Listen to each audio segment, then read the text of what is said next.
우리가 잘 알고 있는 쉐마라는 본문이 신명기 6장 4절에서부터 시작이 됩니다. 그 쉐마, 스마라고 하는 이 쉐마는 그냥 우리가 성경에서 번역된 내용으로 하자면 들으라라는 말이죠. 들으라.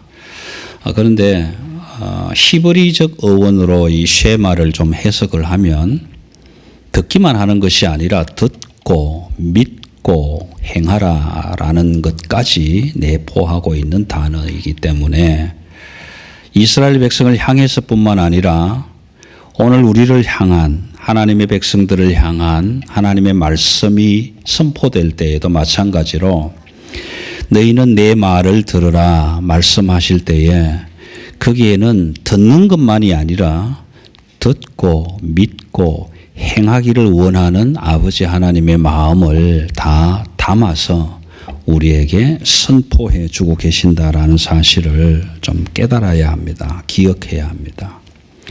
특별히 이사야 1장 2절에 보면 하나님이 말씀하실 때 이렇게 말씀하시죠.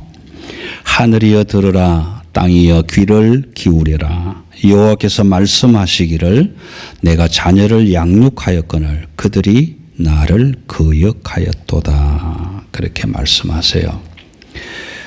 다시 말하면 이스라엘 백성은 하나님의 은혜로 된 백성들이다라는 겁니다. 그 이스라엘 백성들 뿐만 아니라 저와 여러분도 하나님의 은혜로 하나님의 부르심으로 하나님께서 주신 소명으로 우리가 하나님의 백성이 되었고 거룩한 백성의 자리에 있다. 그런데 그 하나님의 은혜로 된 백성들이 하나님의 말을 듣지 않았다라는 거죠. 알았다. 특별히 오늘 본문 48장 12절 말씀에 보시면 야곱아 내가 부른 이스라엘아 내게 들으라. 하나님은 야곱을 부르셨고 이스라엘이 되게 하셨는데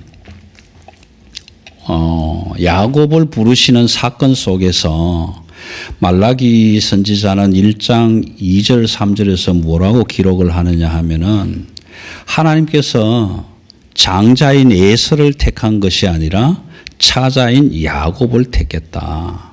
야곱을 택했다.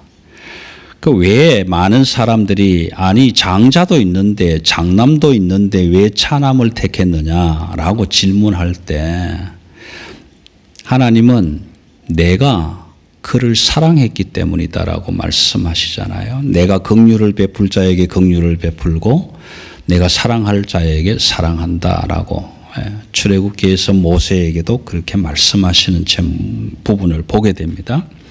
마찬가지로 사도 바울은 로마서 9장 13절에서 말라기 1장 2절 3절의 말씀을 그대로 인용하면서 이 이야기를 다시 한번 해주고 있죠.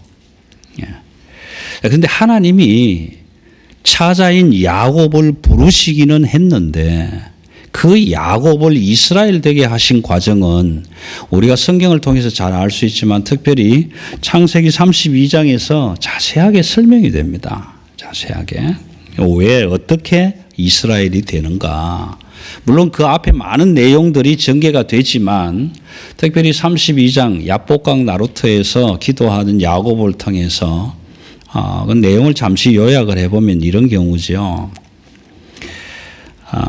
형 에서의 미움을 사서 형이 죽이려고 하는 마음을 품고 있을 때 어머니와 함께 연합작전을 펴서 바단 아람으로 갑니다. 삼손 라반 집에서 이유야 어쨌든 간에 라헬을 좋아했던 레아를 좋아했던 상관없이 이유 불문하고 20년이라는 세월 동안 노동 계약을 맺게 되죠.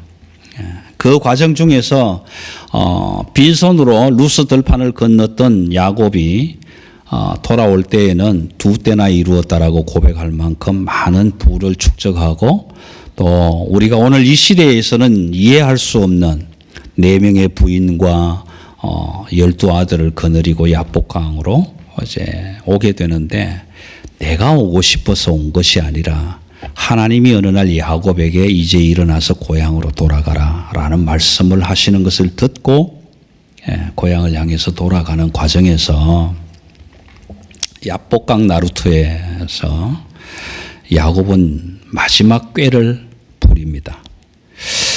우리 형 에서가 나를 죽이려 했던 그 마음이 사라졌을까? 아니면 아직도 있을까? 걱정이 되죠. 강을 건너야 되는데. 그래서 앞에 소위 말하는 첨예병을 보내죠. 너희가 먼저 한번 가봐라. 상황이 어떤지. 근데 그게 보냈던 종들이 돌아오면서 보고를 그렇게 합니다. 주인이여, 당신의 형 에서가 400인을 거느리고 오나이다. 사실 성경에서는 에서가 400명을 거느리고 야곱을 향해 오는 건지 아니면 사냥을 하러 가는 건지, 내가 야곱이 온다고 하니까 반드시 저놈을 만나서 야복강을 못 건너게 해야 되겠다, 죽여야 되겠다, 그러고 오는지 구체적으로 밝히지는 않아요. 밝히지는 않지만 400명을 거느리고 오는 그 에서 형님의 모습은 군대를 거느리고 오는 것이고, 야곱은 집안 가솔들을 다 데리고 가는 거죠.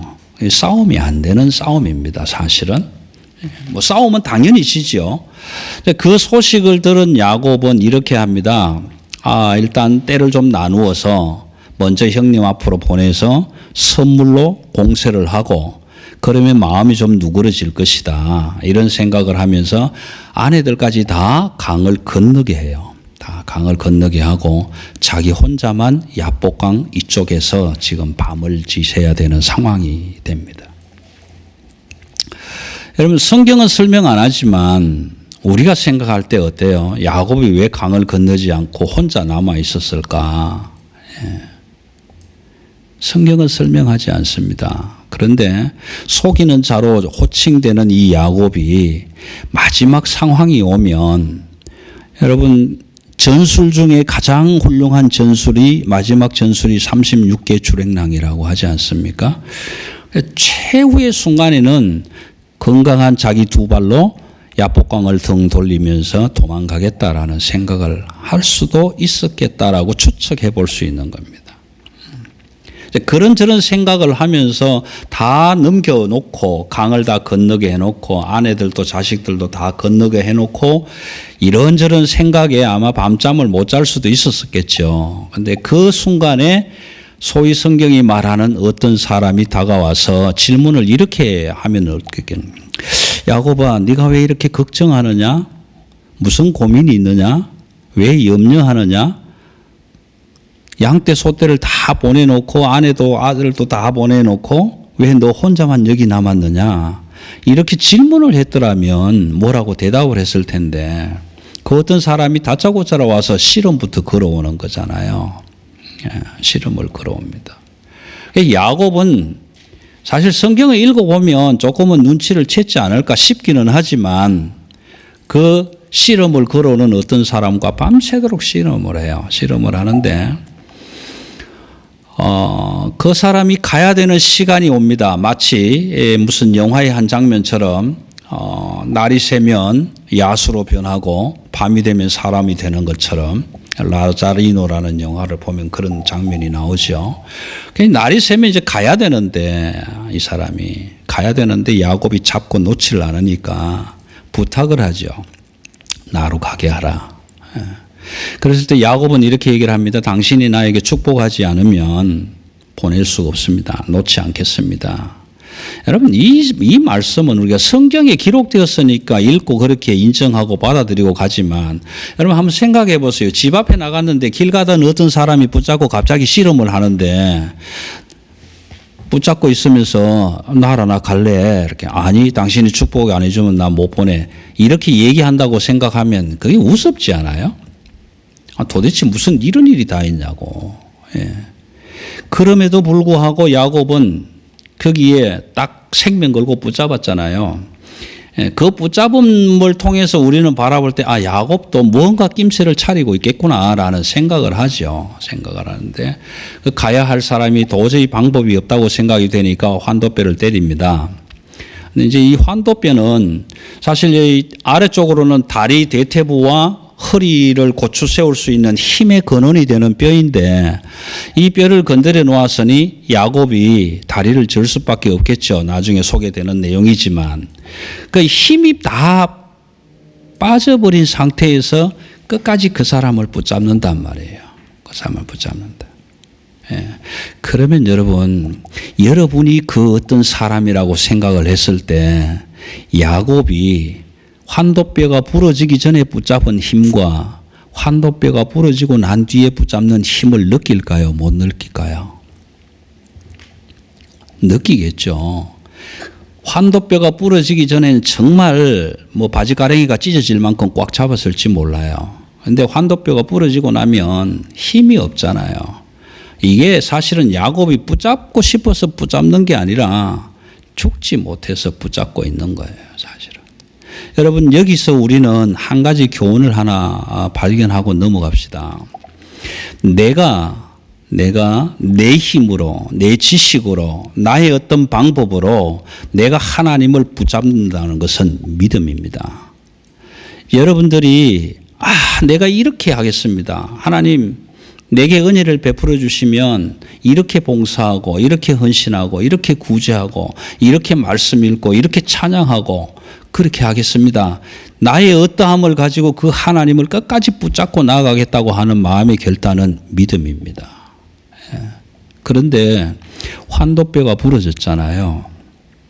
여러분, 저와 여러분에게 환도뼈와 같이 부러지는 고통과 아픔과 시련과 좌절과 절망이 오는 순간에 그 하나님을 그렇게 끝까지 붙들 수 있을까? 내 믿음이 그렇게 끝까지 갈 수 있을까? 여러분 한번 생각해 보셔야 합니다. 그런데 그 어떤 사람은 야곱의 힘없는 그 악력을 뿌리치고 갈 수 있었겠지만 그렇게 처절하게 붙잡는 야곱의 그 마음 상태를 바라보았을 때 뿌리치지 못하고 다리를 내밀어 주시는 거잖아요. 우리 표현으로 하자면 그분이 나에게 붙들려 주시는 거예요. 붙들려 주시는 겁니다. 붙들려 주시는 겁니다. 좀 바꾸어서 하나님의 입장에서 말씀을 드리면 그 어떤 사람, 하나님으로 소개되는 그 어떤 사람이 야곱을 붙잡아 주시는 거예요. 여러분, 내가 하나님을 붙잡는 것은 믿음이지만 하나님이 저와 여러분을 붙잡아 주는 것은 구원입니다. 여러분, 내가 아무리 힘쓰고 애쓰고 노력해도 하나님께서 나를 붙잡아 주시지 아니하시면, 하나님의 전적인 은혜가 없으면 저와 여러분은 뭐 거리를 바람에 휘날려 다니는 검불 같은 신세로 추락되고 그렇게 많은 거죠. 여러분 어떻습니까? 새해가 시작되면서 말씀의 초점을 너희는 이 모든 일의 증인이라는 쪽으로 맞추어서 나누고 있습니다만은, 여러분 그 상황 속에서 그 어떤 사람은 묻습니다. 내 이름이 뭐냐? 이렇게. 여러분 몰라서 묻겠습니까? 그렇죠? 분명히 아실 텐데.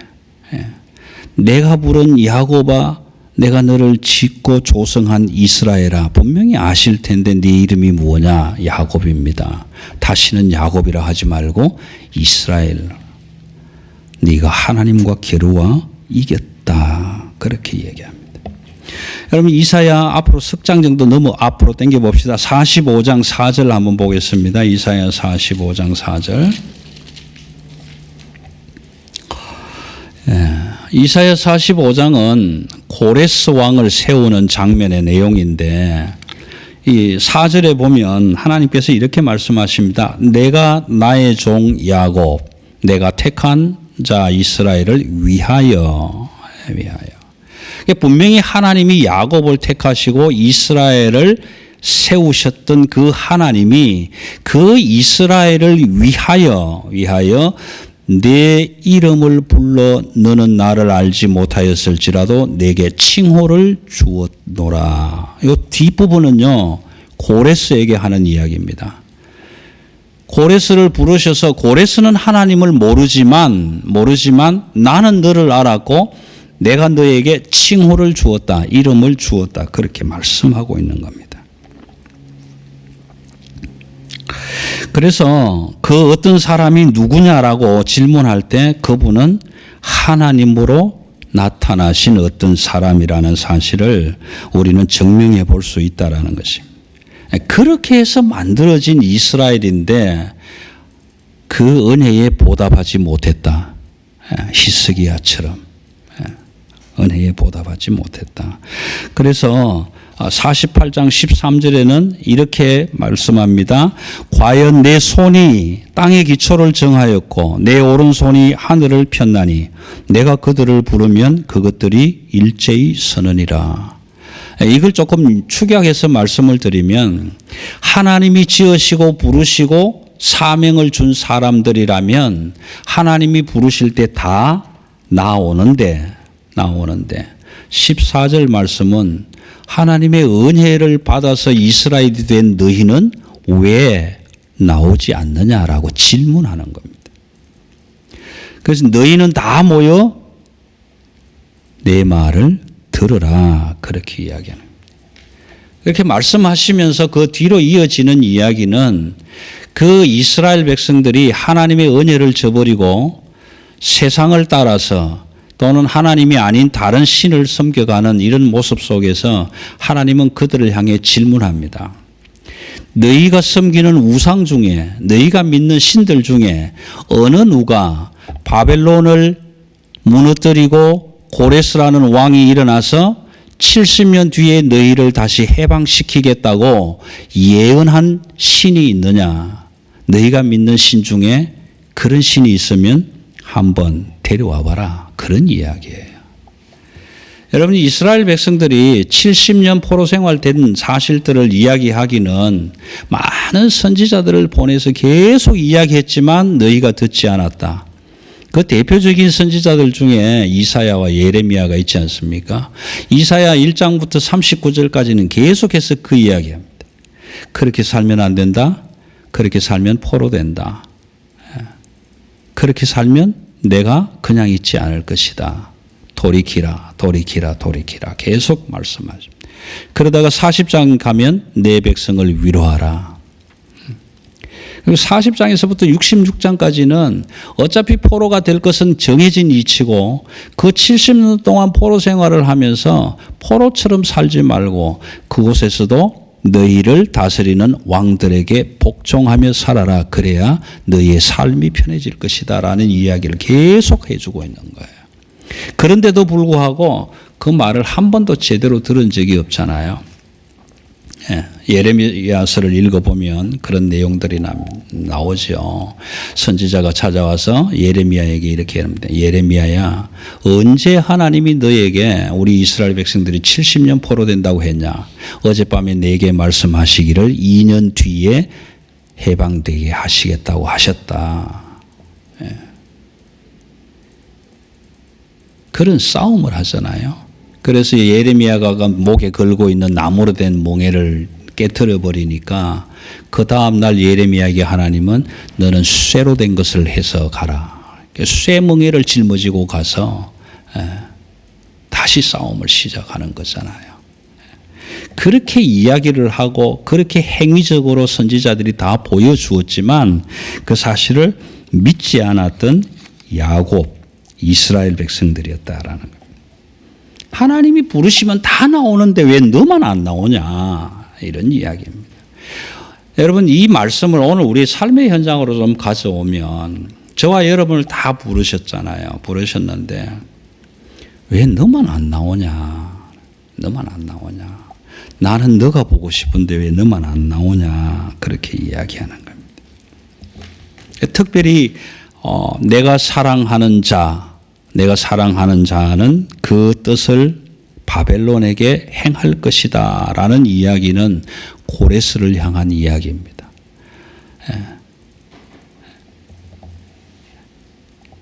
고레스를 세워서 바벨론을 멸망시키게 하고 그 고레스 왕이 될 때 이스라엘 백성들을 너희는 너희 고국으로 돌아가서 여호와의 성 예루살렘을 재건하라.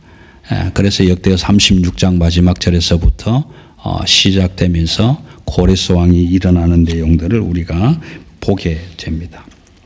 그리고 지난주에 말씀을 드렸지만 내가 너를 사랑하기 때문에 내가 너를 귀히 여기기 때문에 결코 다 죽이지는 않겠다. 다 멸절시키지는 않겠다.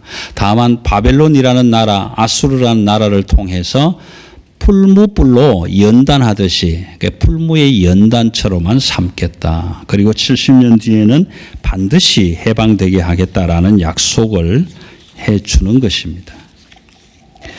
그러면 이쯤 되면 우리가 하나님이 나를 얼마나 사랑하는가라는 것을 좀 이해해야 되는데 그렇지 못한 우리잖아요. 세상에서도 사랑하는 사이가 되면 옛날로 한번 돌아가 보세요. 결혼하기 전에, 부부가 되기 전에. 그래서 사랑하는 사이가 되면 웬만한 부탁은 들어주지 않습니까? 그렇지 않습니까? 정말 둘이가 서로 사랑하는데 사랑하는 사람이 뭔가 좀 부탁을 하면 웬만하면 다 들어주지 않느냐. 근데 무지막지하게 사랑하는 사람들, 너 아니면 난 못 살아. 너 없이 난 못 살아. 뭐 이런 정도로 무지막지하게 사랑하는 사람들이라면 어떤 경우에는 너 나를 위해서 죽을 수 있니?라고 물었을 때에 내가 진짜 죽지는 못하지만 죽는 신용이라도 할 수 있다라고 대답할 수 있지 않을까. 진짜 사랑하는 사이라면. 근데 여러분, 우리 하나님은 우리를 사랑하실 때에 신용만 하신 것이 아니잖아요. 내가 너희를 사랑한다. 십자가에서 나 죽을 수도 있어. 이렇게 말씀하신 것이 아니라 하늘 보좌 버리시고 내려오셔서 그냥 죽어버리셨단 말이에요. 우리 위에 대해서서. 신용만 한 것이 아니다. 내가 죽어야 할 그 자리에 우리 하나님이 나를 사랑하셔서 대신 그 자리에 올라가 버리셨다. 말이에요. 자, 그렇다면 우리가 지난주에도 말씀드렸지만 하나님이 나의 남편이고 내가 하나님의 신부인데 나를 위해서 죽을 수 있는, 아니 죽어버린 남편이 그렇게 나를 사랑했다면 여러분은 그 남편 된 하나님을 얼마나 사랑할 수 있겠는가. 좀 오래전 사실입니다마는 최현미 기억이 잘 안 나는데 최현미라는 그 행복한 복음 전도자라는 그 여자분이 한 분 계셨잖아요. 그분은 얼마나 그냐면 자살을 하는 사람들, 자살하고 싶은 사람들에게 가서 이렇게 얘기를 했습니다. 여러분 죽지 마세요. 자살하지 마세요. 자살을 뒤집어 보세요. 그러면 살자가 되잖아요. 살아야지 왜 죽습니까? 그렇게 복음을 외치고 다녔던 그 복음 전도자라고 부름을 받았던 여자분인데 얼마 전에 남편과 함께 동반 자살을 했습니다. 그분이 숱하게 많은 뭐 우울증 뭐 여러 가지 이제 이렇게 했는데 저는 그 얘기를 하자는 것이 아니라 자살을 뒤집으면 살자가 된다고 외쳤던 행복 그거 얼마예요? 뭐 이런 책을 쓰기도 했던 그분이 죽을 때 남편에게 이렇게 부탁합니다. 나는 나에게 주어진 힘이 너무 버거워서 더 살고 싶지가 않다. 난 죽고 싶다. 그런데 그 남편에게 만약에 내가 죽는다면 당신도 같이 동행해 줄 수 있겠느냐. 근데 여러분 어느 날 부부가 호젓한 산장으로 나가서 뭐라고 하죠? 체크아웃을 할 때가 됐는데도 소식이 없어서 종업원이 문을 두드려 보고 이제 들어가 보니까 아내는 침대에서 고스란하게 바로 누워서 죽어 있고 남편은 화장실 위에서 변기 위에서 수건으로 목을 메어서 죽어 있었다는 거예요. 그런데 그 유서에 이렇게 썼습니다. 도저히 저 여자를 혼자 보낼 수가 없어서 그 무거운 짐을 지고 가는 그 여자를, 내가 사랑하는 그 여자를 혼자 보낼 수가 없어서 할 수 없이 나도 갇힌 그 길을 갑니다. 그렇게 동반 자살을 했단 말이에요. 여러분, 동반 자살이라는 입장에서 볼 때는 좋은 모습은 아니지만 사랑의 차원에서 한번 볼 때 저와 여러분이 그렇게 할 수 있을까? 하나님이 나를 향해서 너를 위해서 내가 대신 죽는다라고 했을 때 그렇다면 하나님 나도 당신을 위해서 대신 죽는 자리까지 나아가겠습니다라고 고백할 수 있겠는가라는 거예요.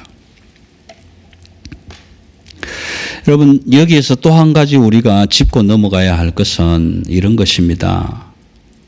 저와 여러분이 어떠함 때문에 내가 이뻐서 잘나서 공부를 많이 해서 돈을 많이 벌어서 출세해서 이름이 유명해져서 그 하나님이 나 때문에 죽어주셨는가?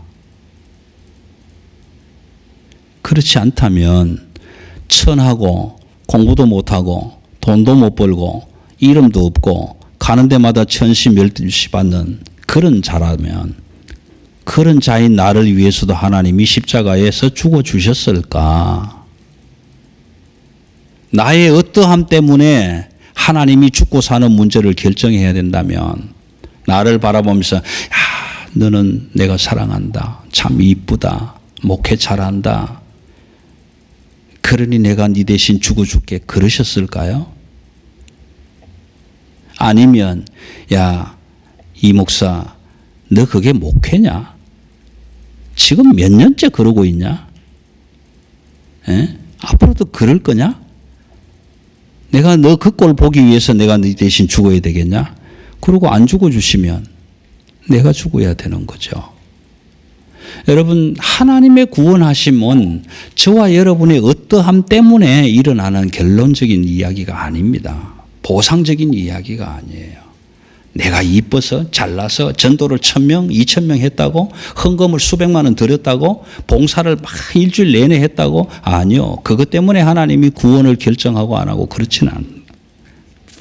나의 어떠함 때문에 그 구원하심은 나의 어떠함 때문이 아니라 하나님의 전적인 은혜다. 은혜.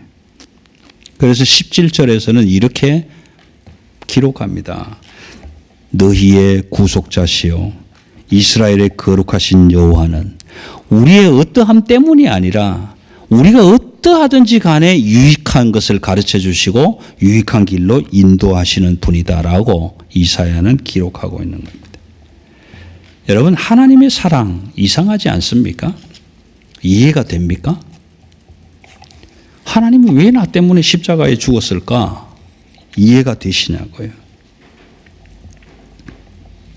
여러분 세상적인 사랑을 이야기하자면 한 여자와 한 남자가 서로 사랑하는 사이가 되었을 때 몸도 바치고 마음도 바치고 생명도 다 바치겠다 결단하고 그렇게 한다고 해도 사랑할지 말지 결정이 되지 않는 그런 상황으로 살아가는 모습들이 우리 세상인데 내가 너를 죽도록 사랑한다고 말씀하시는 그 하나님을 사랑하지 않고 엉뚱한 다른 신을 찾아가서 거기에 생명을 걸고 있는 우리의 모습을 바라본다면 하나님이 그런 우리를 바라보면서도 내가 너를 사랑한다라고 말씀하시는 그 하나님의 사랑이 이상하지 않냐고요.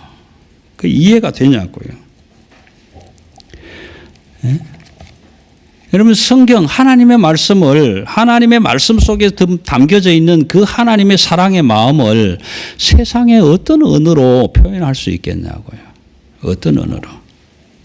구약 성경에서는 사랑을 딱 한마디로 정의합니다. 아하브라는 히브리어로. 그래서 그 아하브라는 사랑을 얘기하면 이스라엘 백성들은 그것이 어떤 하나님의 사랑인지 다 안단 말이에요. 예. 그러나 신약 시대로 오면 이 아하브라는 사랑을 5가지로 나누지 않습니까? 에로스의 사랑이 있고 필리아의 사랑이 있고 아가파의 사랑이 있고 그렇게 다 분해하고 쪼개기 좋아하는 헬라식 사고방식으로 사랑을 나누죠. 그래서 우리는 그 사랑, 구약에서 말하는 아하브의 사랑을 우리는 아가페의 사랑이라고 이야기합니다. 내가 어떠하든지 내가 잘났든지 못났든지 이쁘든지 안 이쁘든지 간에 이유 여하를 불문하고 하나님은 나를 사랑하신다. 그 말씀을 지난 시간에 48장 11절에서 말씀드렸잖아요. 나는 나를 위하여 이 일을 이룰 것이다. 어찌 내 이름을 욕되게 하겠느냐. 어찌 내 영광을 다른 자에게 주겠느냐? 내가 너를 죽도록 사랑하는데 사랑하는 너를 어떻게 다른 신에게 빼앗기고 어떻게 다른 사람에게 빼앗기고 내가 살 수 있겠느냐? 그렇게 말씀하십니다. 여러분, 하나님이 나의 남편인데 그 남편 된 나의 하나님이 아내 된 나를 향하여 노래를 부른다면 도대체 어떤 노래를 부를까? 어떤 노래를 부를까? 비록 세상의 노래지만 여러분 한번 들어보실래요?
여러분, 세상에서 서로 사랑하는 사람들도 이렇게 노래합니다. 온 세상을 다 준데도 바꿀 수 없는 내 사랑.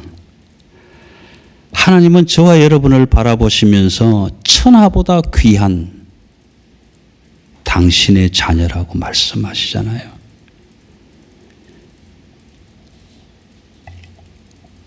여러분, 하나님은 나를 살리시려고 나 대신 죽으셨는데 기껏해야 비 내리는 여름날에 내 가슴은 우산이 되고 눈 내리는 겨울날에 내 가슴은 불이 되리라.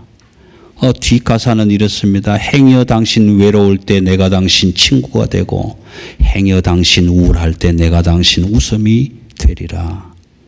여러분, 기껏해야 우산 되고 기껏해야 불이 되고 기껏해야 친구 되고 웃음 주는 그 정도의 사랑에도 온 세상과 바꿀 수 없는 내 여인 내 사랑이라고 고백하는 이런 노래를 부르는데, 여러분, 내 대신 죽어주신 하나님, 나를 살리시려고 내 죄를 없애주시려고 십자가 위에서 몸이 찢기시고 피를 흘리신 그 주님이 나의 남편이라면 나는 그 하나님, 그 사랑에 어떻게 보답할까? 여러분, 하나님이 왜 나를 그렇게 사랑하실까요? 왜 하나님은 그렇게 나를 사랑하시는가? 눈을 감고 생각해 보면 내가 하나님 앞에 한 게 뭐 있는데, 좀 속된 표현으로, 내가 남들처럼 헌금을 많이 드린 것도 아니고, 내가 남들처럼 기도를 많이 한 것도 아니고, 그렇다고 하루 종일 찬양만 부른 것도 아니고, 말씀을 해마다 일독 이독 한 것도 아니고, 그렇다고 옆집에 가서 전도 한번 해본 것도 아니고, 당신 그렇게 살면 안 된다, 나처럼 예수 믿고 구원받자고 말 한마디 해보지도 않은 저와 여러분들을 왜 그렇게 사랑하시는가? 여러분, 48장 9절과 11절의 내용은 그런 내용입니다. 내 이름을 위하여, 내 영광을 위하여 내가 사랑하는 너 하나를 빼앗기는 것이 내 영광이 욕이 되는 것이고 내가 너를 빼앗기게 되면 내 이름이 떨어지는 것이다. 그러므로 나는 너를 빼앗길 수가 없다. 그러니까 네가 어떠하든지 간에 나는 너를 사랑할 수밖에 없다라고 고백하는 겁니다. 여러분 이 고백을 신약으로 좀 풀어드릴게요. 왜 하나님이 나를 그렇게 사랑할까? 수없이 많은 사람들이 있는데 나보다 잘 믿고 나보다 예수 믿는 삶을 덜 사랑하는 사람이 수없이 많은데 그 많은 사람들 놔두고 왜 나를 그렇게 사랑하실까 하나님이. 여러분 마태복음 18장 12절을 한번 가십시다. 마태복음 18장 12절에 가면 여러분들 잘 아시는 비유가 있습니다. 어떤 한 목자가 양이 100마리 있는데 한 마리를 잃어버렸다면 그 99마리를 덜에 두고 한 마리를 찾으러 가지 않겠느냐.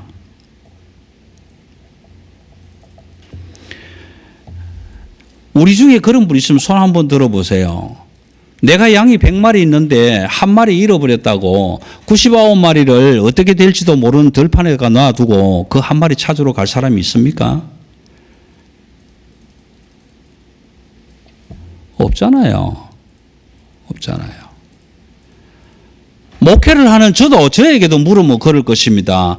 우리 성도들이 30명 있다고 칩시다. 그 30명 다 신앙생활 잘 하는데 그 중에 한 사람이 지금 딴 데가 있다고. 그러면 30명의 양떼를 놔두고 그 한 사람을 찾으러 가겠냐고요. 이게 우리 생각으로도 우리 지식으로도 우리 지혜로도 그게 납득이 되냐고요. 예. 그런데 우리의 목자 되신 예수 그리스도 그분은 99마리의 양을 덜에 두고 잃어버린 한 마리 양을 찾으러 나갔다는 거예요. 그래서 찾으면 뭐 한다?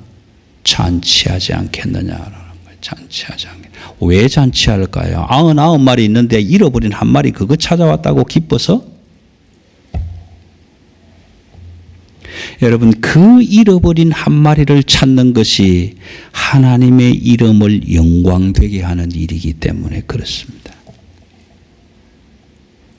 그 잃어버린 한 마리 그깟 없어도 된다라고 버리는 것이 아니라 그 잃어버린 양 한 마리, 그거 빼앗겨버린 한 사람, 다른 신을 섬기고 다른 신에게 미쳐서 죽는지 사는지도 모르고 뛰어다니는 그 한 사람을 찾음으로 인해서 당신의 이름이 영광이 되고 당신의 이름이 존귀케 되기 때문에 그렇습니다.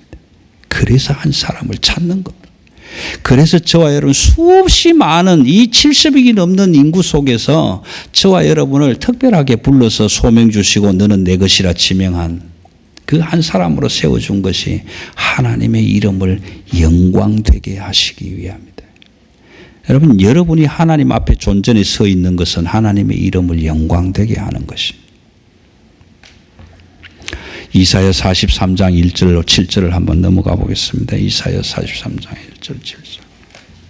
다 본문을 다 읽지는 않겠지만 이사야 43장 1절에서 7절까지 이런 내용입니다. 야곱아, 너를 창조하신 여호와께서 지금 말씀하시느니라.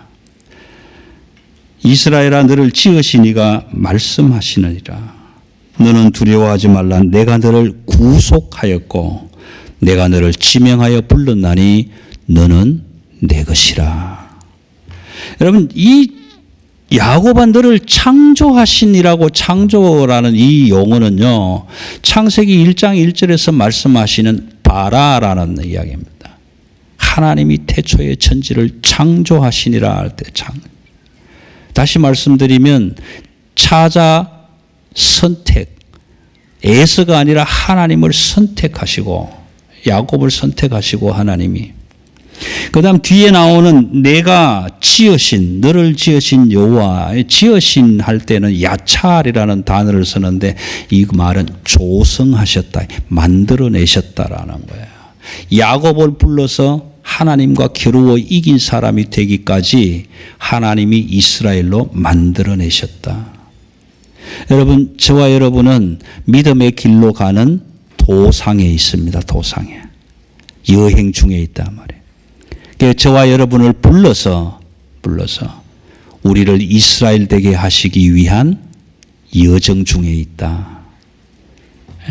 그런데 그 여정 중에 있는 우리가 나의 어떠함 때문에 하나님이 끝까지 인도하시고 중간에 포기하시고 그런 하나님이 아니라 내가 어떠하든지 상관없이 하나님은 내가 너를 사랑한다 말씀해 주시는 겁니다. 그래서 이사야 43장 7절, 5절, 6절, 7절로 넘어가면 이렇게 얘기합니다. 네가 물 가운데 지날지라도 물이 너를 침몰치 못하게 하겠다. 여러분 이미 홍해 사건에서 증명되었지 않습니까? 그 다음 나오는 이야기는 네가 불 가운데로 지날지라도 불이 너를 사르지 못하게가 아니라 불꽃이 너를 사르지도 못하게 하리라 말씀하신 겁니다. 왜 이렇게 사랑하는가? 왜 이사야는 이렇게 노래하고 있는가라는 겁니다. 여기에 마지막 결론은 다음 주에 내려지겠습니다만은 그래서 오늘 여러분 이사야라는 이름으로 삼행시를 한번 써보실래요? 제가 운을 떼면 하시렵니까? 예. 그래서 오늘 제목을 그렇게 잡았습니다. 이상한 사랑의 야훼. 그 이상한 사랑을 가지신 하나님, 그 하나님의 사랑을 이사야는 66장에 걸쳐서 계속 기록해 나가요. 하나님은 이상한 사랑을 소유한 하나님이시다. 네가 어떠하든지 이쁘든지 안 이쁘든지 상관없고 잘하든지 못하든지 상관없고 착하든지 안 착하든지 상관없고 기도를 많이 하든지 적게 하든지 상관없고 내가 너를 지명하여 불렀나니 너는 내 것이라. 그러므로 나는 너를 다른 사람에게 다른 신에게 다른 곳에 빼앗길 수가 없다. 그것이 내 이름을 존귀케 하고 영광되게 하는 일이다라고 이사야는 기록하고 있는 거예요. 여러분 그런 존귀한 하나님의 자녀들이 되셔서 내가 어떠하든지 상관없이 하나님 앞에 나와 하나님의 존전에서 하나님 보시는 그 얼굴 앞에서 하나님 내가 전심으로 열심으로 하나님 앞에 진실되고 정직하게 살았던 것을 기억하여 주옵소서. 히스기야처럼 기도할 수 있는 저와 여러분 되시기를 주님의 이름으로 축원합니다. 기도하겠습니다.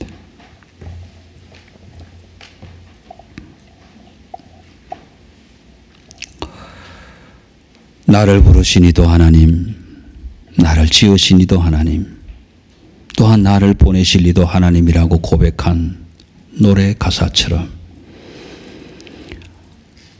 하나님께서 택하시고 부르셔서 야곱을 이스라엘 되게 한 그 이스라엘 백성들을 향하여 그 하나님의 놀랍고 이해되지 않는 그 사랑을 이사야를 통해서 노래하게 했던 것처럼 우리는 아무리 생각해도 이해되지 않지만 내가 무슨 잘난 것이 있어서 하나님이 나 대신 십자가 위에서 죽어야만 했던지 이해되지 않고 납득되지 않고 받아들여지지 않지만 그럼에도 그런 나를 살리시는 것이 하나님의 이름을 위하여 하나님의 영광을 위하여 드러내는 일이라 말씀하신 아버지 하나님 앞에 오늘도 우리의 마음문을 활짝 열어 이 말씀 가슴에 담고 세상을 향해 나아갑니다.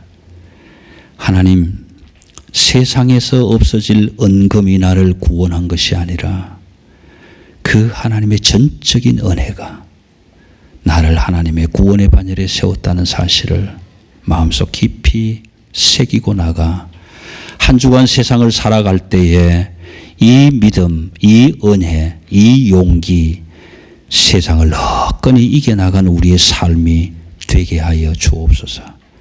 감사를 드리며 우리 주 예수님의 이름으로 기도드리옵나이다. 아멘.